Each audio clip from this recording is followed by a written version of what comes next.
Demikian sholat Idul Fitri di Stadion Utama. Gak ada mana? Masih. Sama ya. Iya, silakan menetap. Kemudian diumumkan kepada para jamaah bahwa infak kepada pembeli pagi hari ini boleh dibelanjakan 32.200.000 rupiah. Terima kasih.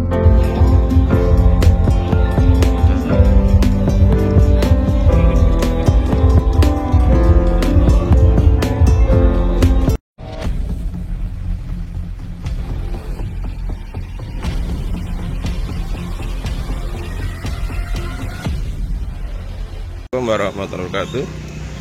Ini hari Jumat 21 April tahun 2023. Saya akan mengikuti kegiatan sholat Idul Fitri di Stadion Ketonggo Kabupaten Ngawi.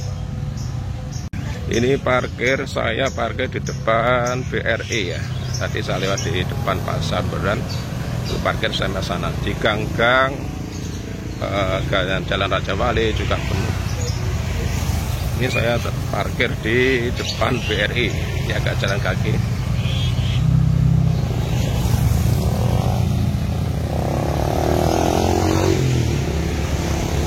Ini suasana.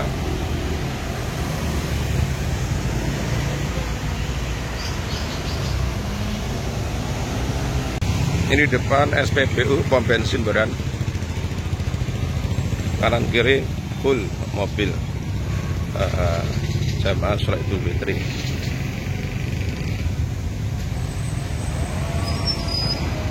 Di sebelah kiri juga full parkir.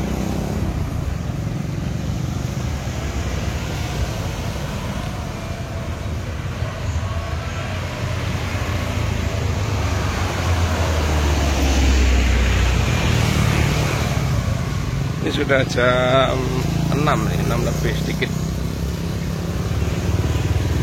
Parkir sudah penuh. Saya tadi berangkat jam 6:04.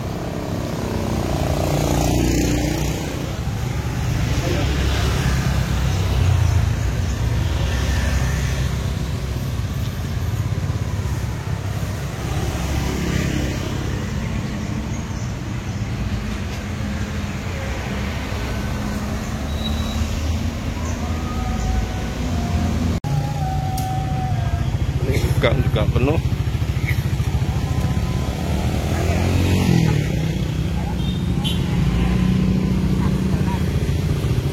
Gang juga penuh.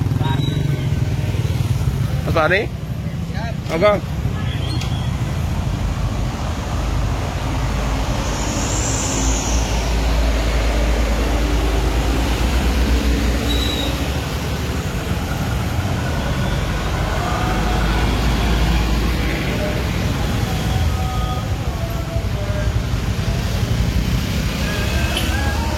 Ini hampir di depan stadion.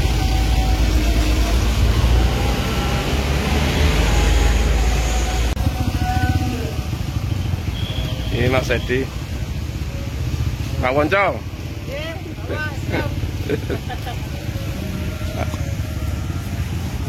Tuh Mas Fahri ya.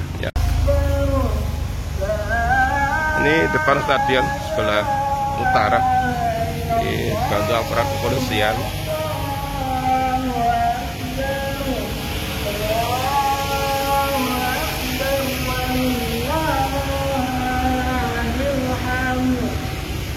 Lagi kami umumkan kepada para jamaah bahwa sholat Id akan kita laksanakan pada pukul 06.30. Kepada para jamaah yang berada di luar, ada di depan dekat pintu utama. Bagi jamaah yang batal atau belum berwudu, kami persilahkan untuk mengambil air wudu Di depan stadion. Untuk kepulangan, pintu utama dan pintu sayap kanan serta kiri sudah dibuka kepada Bapak Ibu agar tidak terjadi penumpukan ketika pulang. Mohon bisa menggunakan dengan cermat Di tengah untuk pintu utama, masuk kanan dan kiri. Terima kasih. Allahu Akbar, Allahu Akbar, la ilaha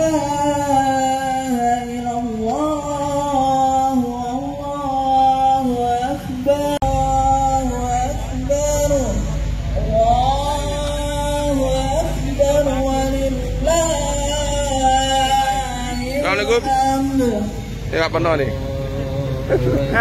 Iya, alhamdulillah.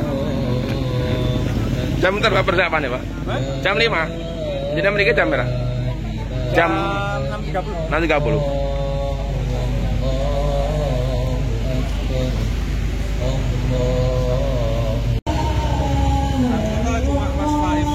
Ini stadion pintu selatan ya, stadion depan pintu selatan.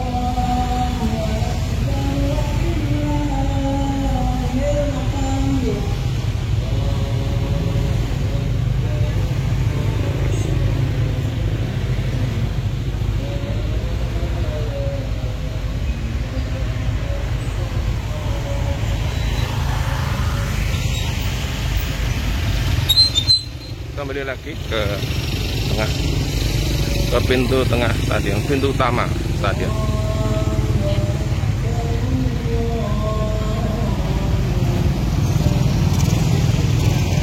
Ini kegiatan dibantu dari kepolisian Ngawi.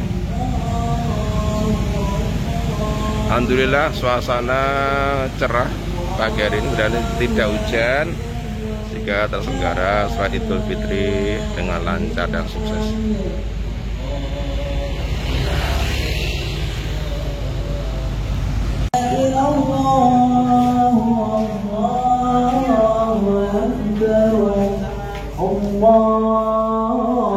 Ini bapak-bapak panitia ini.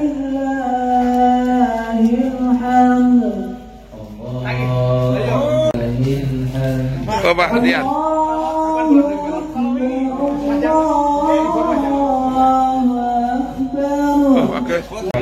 Jamaah sudah di dalam. Jamaah yang masih berada di luar dimohon memasuki lapangan dan mengambil tempat yang telah disediakan.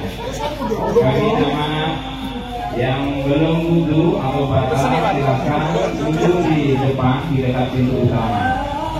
Ini ketua PCM Pak Arif. Terdapat kotak amal. Nanti ketika khutbah dimulai setelah selesai sholat, kami mohon untuk bisa menggerakkan ke kanan dan ke kiri. Terima kasih. Tidak di lapangan.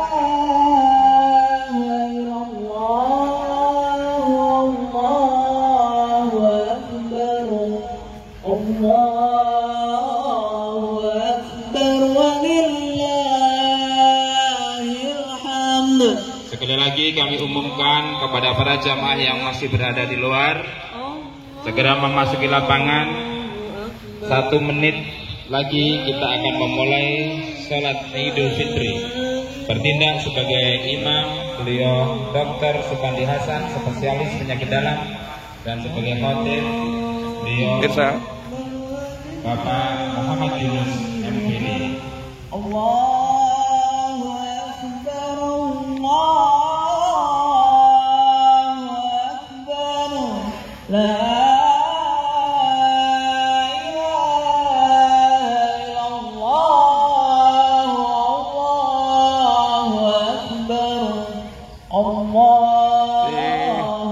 Jamaah di dalam stadion, jam sudah pukul 6 lebih 28 menit. Di depannya ada kotak infak, dimohon dengan hormat nanti setelah sholat Id ini Pak Peno khatib naik ke mimbar untuk menggeser ke kanan dan ke kiri. Sekali lagi kepada Bapak Ibu yang di depannya ada kotak infak, dimohon dengan hormat nanti untuk menggeser ke kanan dan ke kiri. Allahu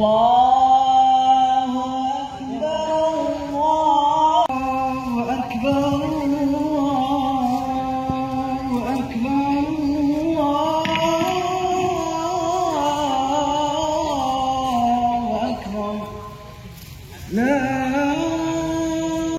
Akbar. Syaratkan para penghuni surga di bulan Ramadan selain berpuasa, para hamba yang beriman diperintahkan untuk melaksanakan salat tarawih, tadarus Al-Quran dan i'tikaf. Di samping itu kita juga diperintahkan beribadah yang berfungsi sosial seperti sedekah, infak, serta zakat fitri sebagai ibadah penyempurna ibadah puasa Ramadan. Melalui ibadah puasa diharapkan terbentuk pribadi yang jujur, empati, taat peraturan, pandai mengendalikan nafsu, selalu berhati-hati dalam menggunakan kelengkapan organ tubuhnya dalam segala hal, baik ketika berbicara, ketika menulis, ketika berpikir, ketika bekerja untuk mencari rezeki dan lain sebagainya. Melalui ibadah yang Ramadan atau salat tarawih diharapkan terbentuk pribadi yang disiplin, taat dan istiqomah. Melalui sedekah diharapkan terbentuk pribadi yang sadar diri bahwa harta yang ada dalam genggamannya tidak semua menjadi hak miliknya sepenuhnya, sehingga dia harus mau berbagi dengan orang lain dan muncul jiwa welas asih kepada orang-orang yang lemah, para fuqara dan masakin. Allah Subhanahu wa taala sejatinya dalam bulan Ramadan memberikan tarbiyah dan riyadhah kepada para hamba beriman dengan perantaraan ibadah puasa, salat tarawih, i'tikaf, tadarus Al-Qur'an, serta zakat, infak dan sedekah. Agar lewat pendidikan dan perhatian tersebut yang dijalani dalam waktu yang cukup lama, 1 bulan penuh di bulan Ramadan, diharapkan orang-orang yang beriman akan memiliki karakter berupa 4 kecerdasan yang dimiliki oleh para penghuni surga. Allah Subhanahu wa taala secara gamblang telah menjelaskan di dalam surat Al-Dariyat ayat 16 sampai 19 bahwa para penghuni surga memiliki karakter 4 kecerdasan. Karakter yang pertama adalah memiliki kecerdasan sosial. Innahum kanu qawlan muslimin. Sesungguhnya mereka sebelum itu di dunia adalah orang-orang yang ihsan, orang-orang yang berbuat baik. Di dalam kitab tafsir dijelaskan bahwa orang-orang yang bertakwa yang dimasukkan ke dalam surga dipersilahkan untuk menikmati fasilitas surga sebagai balasan dari perbuatan ihsan mereka ketika hidup di dunia. Di dalam Al-Quran terdapat tidak kurang dari 160 ayat yang berbicara tentang ihsan dan implementasi ibadah maupun lainnya, sebagaimana kebaikan seorang muslim terhadap orang lain. Ihsan kepada Allah maksudnya dapat kita pahami dari dialog antara malaikat Jibril dalam sebuah hadis sahih yang diriwayatkan oleh Imam Muslim yang populer dengan sebutan hadis Jibril. Saat itu Rasulullah SAW berdialog dengan malaikat Jibril. Ketika itu Rasulullah ditanya, "Fa'akhbirni anil ihsan." Katakanlah kepadaku apa yang dimaksud dengan ihsan. Qala an ta'budallaha ka'annaka tarahu. Beliau menjawab, hendaklah engkau beribadah kepada Allah seakan-akan engkau melihatnya. Fa in lam takun tarahu fa innahu yaraka. Maka jika kamu tidak bisa melihatnya, maka sesungguhnya dia Allah melihatnya. Penghuni surga saat hidup di dunia bersikap ihsan secara vertikal, juga ihsan secara horizontal. Mereka ihsan secara vertikal dalam bentuk menyempurnakan ibadahnya kepada Allah Subhanahu wa taala. Mereka beribadah dengan ikhlas dan mengikuti sunnah yang diajarkan Rasulullah SAW. Hamba yang pertama tidak hanya ihsan secara vertikal, tidak hanya bagus interaksinya pada Allah Subhanahu wa taala saja, akan tapi orang-orang yang bertakwa juga ihsan secara horizontal, perilakunya baik kepada sesama makhluk. Di antara wujud ihsan secara horizontal adalah ihsan kepada orang tua. Berbakti kepada orang tua atau birrul walidain bagi anak merupakan sebuah kewajiban yang utama yang telah Allah perintahkan setelah perintah ibadah kepada Allah dan mentauhidnya. Allah Subhanahu wa taala berfirman di dalam surat An-Nisa ayat 36, "Wa'budullaha wa la tusyriku bihi syai'an wa bil walidaini ihsana." Hendaklah kalian beribadah kepada Allah dan jangan menyekutukannya dengan sesuatu pun, dan terhadap kedua orang tua hendaklah berbuat ihsan.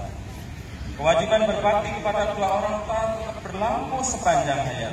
Tidak hanya berlaku ketika sang anak belum balik atau belum menikah, bahkan ketika telah menikah pun sang anak tetap punya kewajiban berbakti kepada kedua orang tuanya.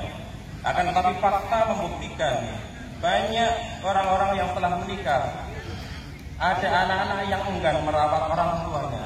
Saat kedua orang tuanya atau tinggal satu saja, sudah tua renta, sakit-sakitan, dan sudah tidak mampu bekerja lagi. Dia hanya peduli kepada suami atau istri serta anak-anaknya dan mengabaikan orang tuanya. Dia lupa semua jasa-jasa orang tua yang telah melahirkannya, merawatnya, mengasuhnya, dan membiayai pendidikannya. Semua anak seharusnya ekstra hati-hati memperlakukan kedua orang tuanya, sebab mendurhakai kedua orang tuanya adalah dosa besar yang sangat dibenci Allah. Bahkan anak yang mendurhakai orang tuanya akan langsung diazab di dunia oleh Allah tanpa menunggu hari kiamat tiba. Tetangga adalah sosok yang sangat penting bagi kita. Saat kita sakit dan ditimpa musibah, tetanggalah yang pertama membantu dan menolong kita. Islam adalah agama rahmah yang penuh kasih sayang. Maka tak heran jika Islam begitu menekankan untuk ihsan kepada tetangga. Karena dampak hubungan yang harmonis dengan tetangga akan mendatangkan maslahat yang besar. Sebaliknya, hubungan yang buruk dengan tetangga akan mendatangkan kesengsaraan dan kekacauan dalam tatanan hidup bermasyarakat. Ihsan kepada tetangga menjadi indikator adanya iman. Maka jika ada seseorang yang mengganggu tetangganya, maka sesungguhnya imannya telah hilang. Demikian penuturan Rasulullah dalam sebuah hadis yang artinya, demi Allah tidak beriman, demi Allah tidak beriman, demi Allah tidak beriman. Beliau ditanya oleh sahabat, siapakah wahai Rasulullah? Beliau menjawab, orang yang tetangganya merasa tidak aman dari gangguan-gangguannya. Salam guys, sehat. Sehat, Pak. Wujud Alhamdulillah. ihsan horizontal lain adalah ihsan ketika diberi jabatan. Dalam Islam, jabatan adalah amanah yang harus dipertanggungjawabkan. Orang yang memiliki jabatan dan tidak amanah dengan menyalahgunakan jabatannya untuk menindas, korupsi dan memperkaya diri, berarti dia telah mengkhianati amanah. Suatu ketika Abu Dzar Al-Ghifari radhiyallahu anhu datang menghadap Rasulullah. Setelah itu dia berkata, wahai Rasulullah, tidakkah Anda mengangkat saya sebagai pejabat? Abu Dzar kemudian berkata, Rasulullah menepuk-nepuk bahuku kemudian bersabda, wahai Abu Dzar, sesungguhnya kamu orang yang lemah dalam kepemimpinan. Sementara kepemimpinan itu adalah amanah. Pada hari kiamat nanti, jabatan kepemimpinan itu akan menjadi sebab kehinaan dan penyesalan, kecuali orang yang mengambil amanah tersebut dengan haknya dan menjalankan kewajibannya dalam memenuhi amanah tersebut. Hadis riwayat Muslim. Allahu Akbar, Allahu Akbar, la ilaha illallah, Allahu Akbar, walillahil hamd. Jamaah salat Idul Fitri rahimakumullah. Karakter yang kedua memiliki keikhlasannya. Kami qalilan minal laili ma yahjaun. Mereka sedikit sekali tidur dalam malam. Hamba yang bertakwa istiqamah melaksanakan qiyamul lail, dia mengerjakan salat tarawih di bulan Ramadan dan salat tahajud di luar Ramadan. Dia mampu menangkap syarat perintah untuk melaksanakan qiyamul lail di dalam surat Al-Isra 79. Pada hajat nafilatan laka asa ayyab'aka rabbuka maqaman mahmuda. Dan pada sebagian malam hari salat tahajudlah kamu sebagai suatu ibadah tambahan bagimu. Mudah-mudahan Tuhan mengangkat kamu ke tempat yang terpuji. Rasulullah juga mengisyaratkan kebencian Allah terhadap seorang hamba yang enggan dan malas melail, sebagaimana sabda beliau yang artinya, sesungguhnya Allah membenci setiap orang yang perilakunya kasar, sombong, tukang makan dan minum, serta suka berteriak di pasar. Ya seperti bangkai di malam hari karena tidak mengerjakan salat malam, dan seperti keledai di siang hari. Dia hanya tahu persoalan dunia, tapi buta terhadap urusan akhirat. Hadis riwayat Baihaqi. Allahu Akbar, Allahu Akbar, la ilaha illallah, Allahu Akbar, Allahu Akbar, walillahil hamd. Jamaah salat Idul Fitri rahimakumullah. Karakter yang ketiga memiliki kecerdasan emosional. Wa bil ashari hum yastaghfirun. Dan di akhir malam mereka memohon kepada Allah Subhanahu wa taala. Hamba yang bertakwa selalu menyadari bahwa dirinya tidak akan pernah luput dari berbuat salah dan dosa. Maka ketika ia menyadari salah dan dosa serta kekhilaafannya, maka ia segera bertobat kepada, ia amalkan apa yang diperintahkan oleh Allah Subhanahu wa taala. Wa tubu ilallahi jami'an ayyuhal mu'minun la'allakum tuflihun. Bertobatlah kepada Allah wahai sekalian orang beriman supaya kalian beruntung. Salat Idul Fitri rahimakumullah. Karakter yang keempat memiliki kecerdasan finansial. Wa fi amwalihim haqqul lis-sa'il wal mahrum. Dan pada harta mereka ada hak orang miskin yang meminta dan orang miskin yang tidak mendapat bagian. Dalam suatu kesempatan Rasulullah menasihati para sahabat untuk berhati-hati, sebab harta merupakan salah satu ujian yang paling berat bagi umat beliau. Inna likulli ummatin fitnah wa fitnatul ummati mal. Sesungguhnya setiap umat itu diberi ujian, dan ujian terberat umatku adalah ujian harta. Hadis riwayat Tirmidzi. Dan di akhir zaman banyak terjadi penyimpangan yang kita lihat yang terkait dengan upaya mendapatkan harta. Ada orang yang mencari harta dengan mencuri, dengan cara merampok, dengan menipu, atau juga dengan korupsi dan sebagainya. Para pelaku penyimpangan tersebut lupa bahwa harta itu hisabnya sangat lama. dan tentang harta ditanyakan dua hal, yakni tentang cara memperolehnya, min aina iktasabahu, dan untuk apa hartanya digunakan, wa fi ma anfaqahu. Berkaitan dengan hal ini, Rasulullah telah memberi syarat bahwa di akhir zaman banyak sekali orang yang sembrono dalam mencari harta. Rasulullah bersabda, ya'ti 'alan nasi zamanun la yufalil mar'u ma akhadha minhu aminal halal aminal haram. Akan datang suatu masa di mana manusia sudah tidak peduli lagi dari mana dia memperoleh harta, apakah dari yang halal atau dari yang haram. Hadis Rasulullah. Maka hamba yang bertakwa sangat berhati-hati dalam mencari harta dan menggunakannya. Dia tidak akan memperkaya diri sendiri, melainkan senang berbagi dan memberi. Sebab ia tahu bahwa tidak semua hartanya adalah miliknya. Sebagian hartanya adalah para fakir miskin yang harus ia sambung.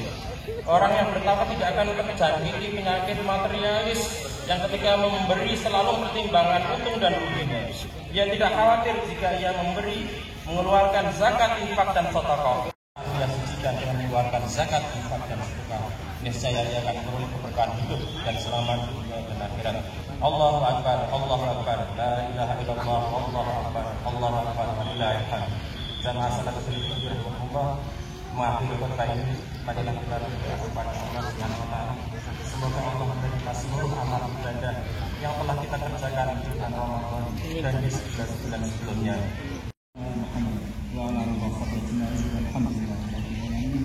Rabbana zalamna anfusana wa in lam taghfir lana wa tarhamna lanakunanna minal khasirin. Rabbana ighfir lana wa li walidayna warhamhum kama rabbawna shighara.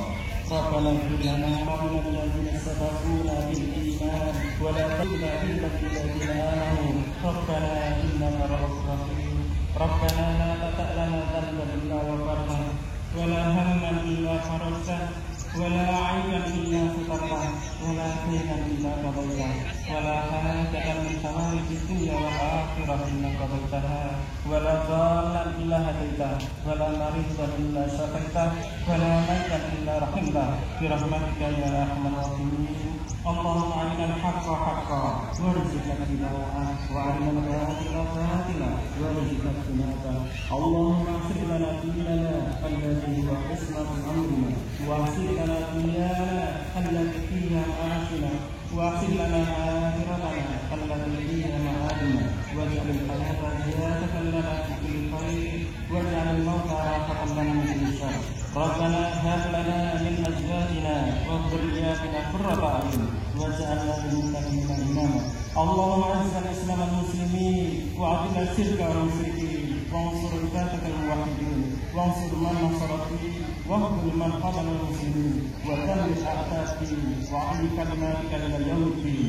اللهم ارفع عنا البلاء والوباء والزلازل والمحن وسوء الفتن والمحن ما ظهر منها وما بطن عن بلدنا إندونيسيا خاصة وسائر بلدان المسلمين عامة يا رب العالمين. ربنا تقبل منا إنك أنت السميع العليم وتب علينا إنك أنت التواب الرحيم.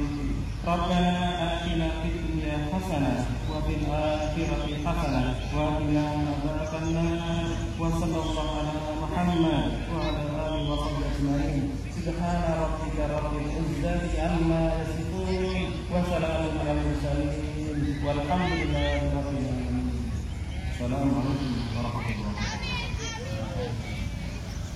Lapangan demikian sholat Idul Fitri di Stadion Tanggo. Pintu di sebelah kanan, pintu di sebelah kiri. Sama-sama ya. Harapan dan menjaga ketertiban bersama. Diumumkan, ditemukan bagi yang kehilangan untuk menemui Bapak Slamet bagian kokam di pintu masuk yang menggunakan seragam kokam, menggunakan seragam kokam. Kemudian diumumkan kepada para jamaah bahwa infak pada pagi hari ini pada pagi hari ini oleh pimpinan cabang Muhammadiyah Ngawi dengan terima kasih.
stadion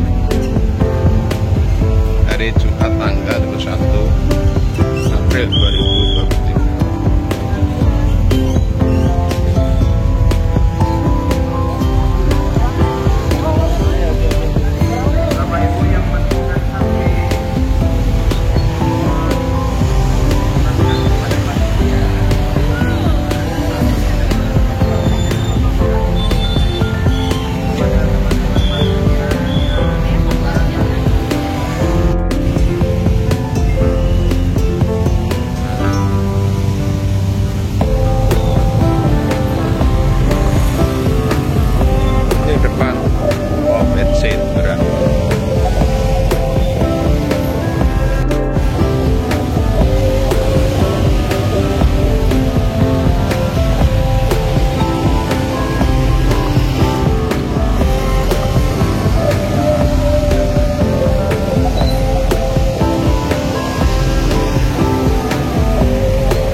Parkir di depan Citra Motor dan GRI.